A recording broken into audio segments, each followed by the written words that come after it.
Sekiranya anda telah yakin bahawa anda telah menyiapkan poster tersebut di tahap maksimum kreativitinya dan untuk dikongsikan dengan rakan-rakan yang lain, anda boleh pertamanya rename dulu poster anda. So nak rename boleh klik di sini.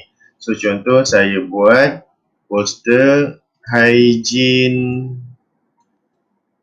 COVID-19 pandemic contoh. Okay, saya namakan poster saya. And then klik je enter, tekan je enter, nanti dia akan save. Dan di sini ada dua cara untuk saya print poster ni ataupun save poster ni sebagai JPEG ataupun dalam bentuk gambar dan juga PDF. Yang pertama ialah saya boleh klik pada ikon download ni, saya klik. Okay, and then nanti saya boleh pilih file type saya.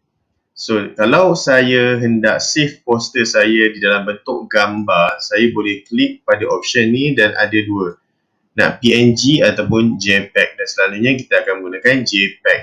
So, bila kita gunakan JPEG, kita ada sizing di sini, di mana sizing ni selalunya kita takkan usik sebab selalunya Canva dah bagi size yang terbaik untuk kita gunakan.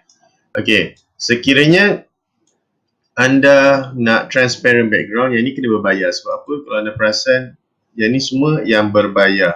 Okay, so make sure kita tidak perlu tick di sini. Dan ada cara lain selain daripada klik pada download ni, anda boleh klik pada print poster arrow button ni. Okay, kita ada download. So kita, benda yang sama juga akan keluar. So kita pilih JPEG.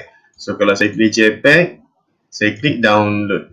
So nanti dia akan preparing design poster kita dan diminta untuk kamu save di mana yang kamu nak. Selalunya kita akan save di desktop. Okay. Dan bila dah save, kita boleh klik pangkal dan anda boleh buka poster anda tadi di mana anda telah save. Maka selesailah cara-cara.